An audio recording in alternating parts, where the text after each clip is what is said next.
Assalamualaikum warahmatullahi wabarakatuh. Perkenalkan, nama saya Menurisi Kenasih.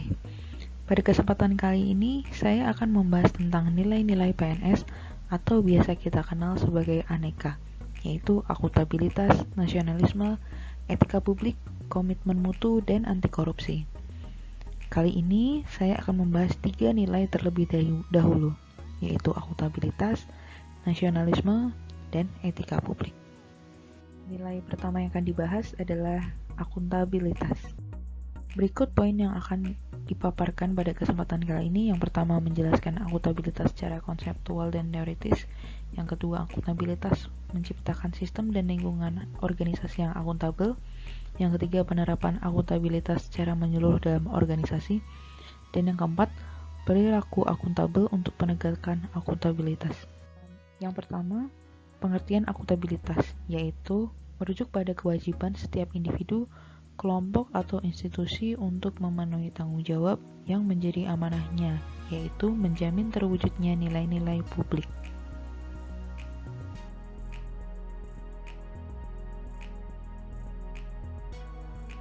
Berikutnya, aspek akuntabilitas dapat dinilai dengan bahwa akuntabilitas adalah sebuah hubungan, yaitu misal pemerintah dengan masyarakat. Yang kedua adalah membutuhkan laporan, di mana pemerintah mengeluarkan output berupa laporan. Yang ketiga adalah berorientasi pada hasil, yaitu pemerintah dapat mengeluarkan output berupa hasil yang adil, inovatif, dan maksimal. Kemudian membutuhkan konsekuensi, di mana hal tersebut dapat mengeluarkan sanksi atau penghargaan. Yang kelima, memperbaiki kinerja, yaitu memperbaiki kinerja PNS dalam memberikan pelayanan kepada masyarakat. 3 fungsi utama akuntabilitas publik dalam peran demokratis, yaitu untuk menyediakan kontrol demokratis, kemudian dalam peran konstitusional, yaitu untuk mencegah korupsi dan penyalahgunaan kekuasaan. Yang ketiga dalam peran belajar adalah untuk meningkatkan efisiensi dan efektivitas. Akuntabilitas publik dapat dipertanggungjawabkan menjadi 2 bagian, yaitu ke atas atau vertikal, yaitu kepada otoritas yang lebih tinggi, dan horizontal, yaitu kepada masyarakat luas. Bahwa tingkatan akuntabilitas dimulai dari personal atau diri sendiri. Kemudian akuntabilitas individu, yaitu antara lingkungannya, kemudian kelompok, kemudian organisasi, sampai dengan akuntabilitas stakeholder.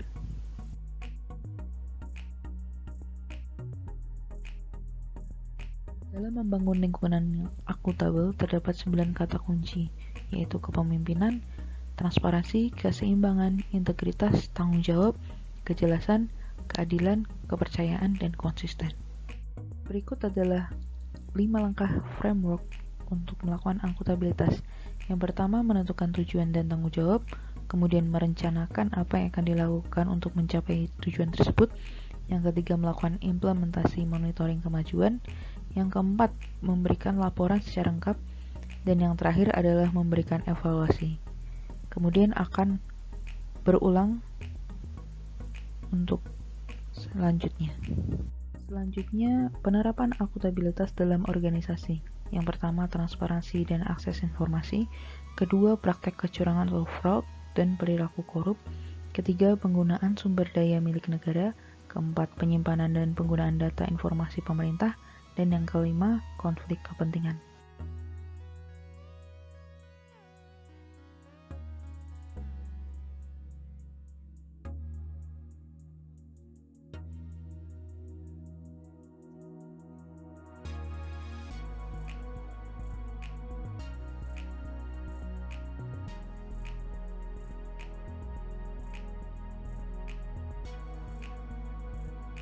Bahwa akuntabilitas dimulai dari diri sendiri, yaitu menjadi PNS yang akuntabel. PNS yang akuntabel adalah PNS yang mampu mengambil pilihan yang tepat ketika terjadi konflik kepentingan, tidak terlibat dalam politik praktis, melayani warga secara adil dan konsisten dalam menjalankan tugas dan fungsinya.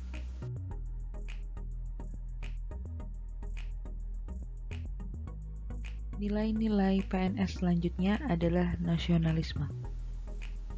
Pada topik ini akan dibahas pertama pengertian, kedua nilai Pancasila dalam menumbuhkan nasionalisme, tiga ASN sebagai pembuat dan pelaksana kebijakan publik, keempat ASN sebagai pelayan publik, kelima ASN sebagai perekat dan pemersatu bangsa, dan yang keenam adalah penerapan. Pertama kita bahas pengertian dari nasionalisme itu sendiri, yaitu suatu sikap politik dari masyarakat suatu bangsa yang mempunyai kesamaan kebudayaan dan wilayah serta kesamaan cita-cita dan tujuan. Dengan demikian, masyarakat suatu bangsa tersebut merasakan adanya kesetiaan yang mendalam terhadap bangsa itu sendiri. Nasionalisme ialah cinta pada tanah air, ras, bahasa, atau sejarah budaya bersama. Nasionalisme itu juga suatu keinginan akan kemerdekaan politik, keselamatan, dan prestis bangsa. Juga merupakan dogma yang mengajarkan bahwa individu hanya dapat hidup untuk bangsa dan bangsa itu demi bangsa itu sendiri. Pada hakikatnya, untuk kepentingan dan kesejahteraan bersama, karena nasionalisme menentang segala bentuk penindasan kepada pihak lain, baik itu orang per orang, kelompok-kelompok dalam masyarakat, maupun suatu bangsa. Nasionalisme tidak membeda-bedakan baik suku, agama, maupun ras. Bahwa menumbuhkan rasa nasionalisme dapat kita terapkan dengan mengambil nilai-nilai dari Pancasila dari sila 1 sampai dengan sila kelima. Bahwa dari sila 1, identitas bangsa dapat digambarkan sebagai bangsa yang agamis, yang kedua sebagai bangsa yang menghormati hak asasi manusia, yang ketiga bangsa yang cinta tanah air, yang keempat bangsa yang demokratis, dan yang kelima bangsa yang menjunjung tinggi kebersamaan. Bahasan selanjutnya adalah ASN sebagai pembuat dan pelaksana kebijakan publik.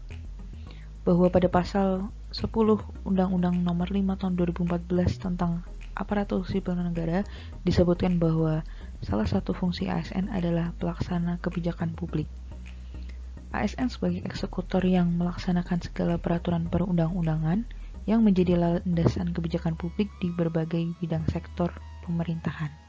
Sebagai perancang dan pelaksana kebijakan, ASN harus memiliki nilai-nilai kepublikan, berorientasi pada kepentingan publik, dan senantiasa menempatkan kepentingan publik, bangsa, dan negara di atas kepentingan lainnya, mengedepankan kepentingan nasional ketimbang kepentingan sektoral dan golongan. Selanjutnya, ASN harus memiliki karakter dan orientasi kepublikan yang kuat dan mampu mengaktualisasikannya dalam setiap langkah-langkah pelaksanaan kebijakan publik. Selanjutnya, ASN sebagai pelayan publik, yang pertama harus profesional, kemudian yang kedua melayani publik, dan yang ketiga berintegritas tinggi.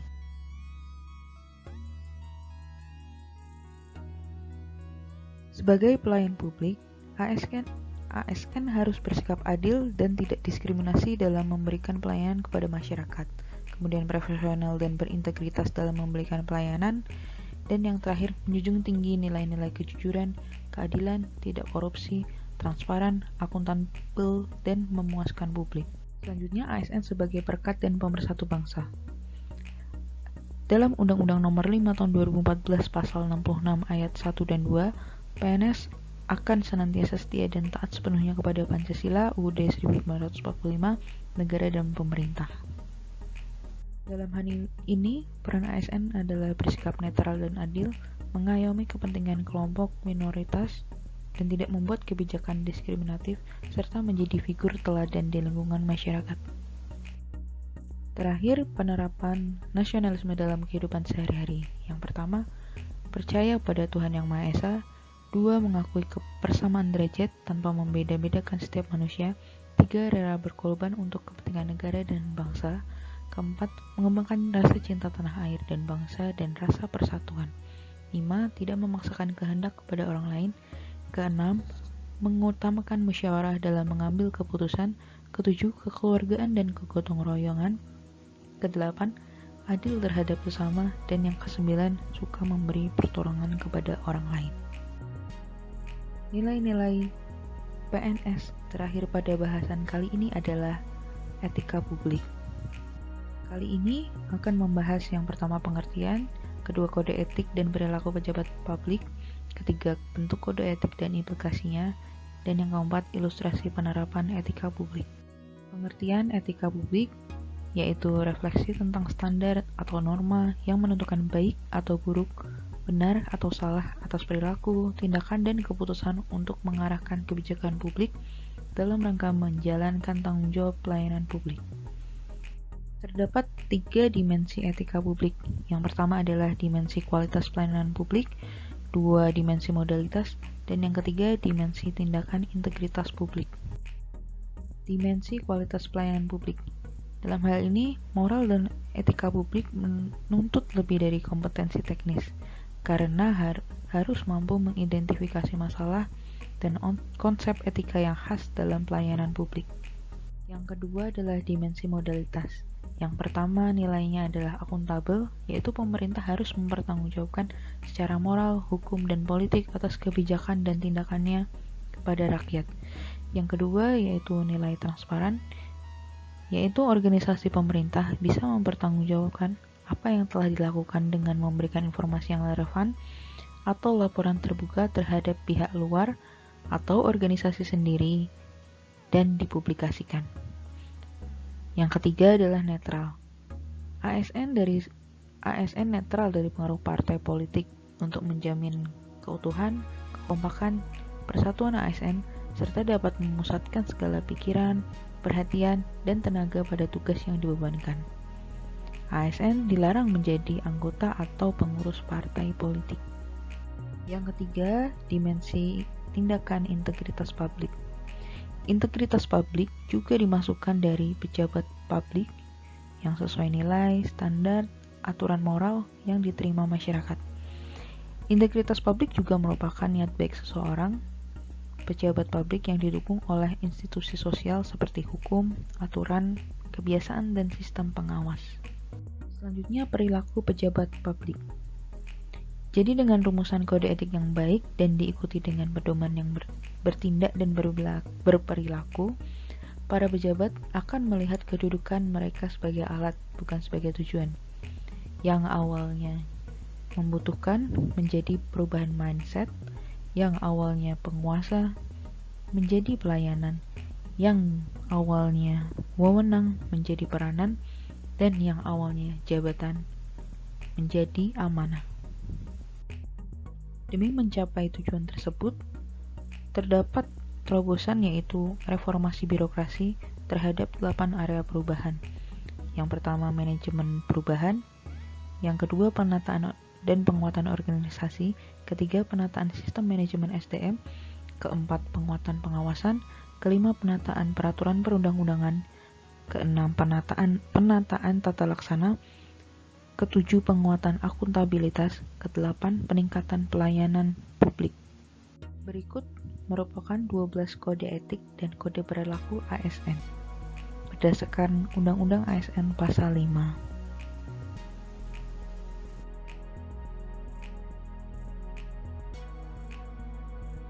Berikut implikasi kode etik dalam pelayanan.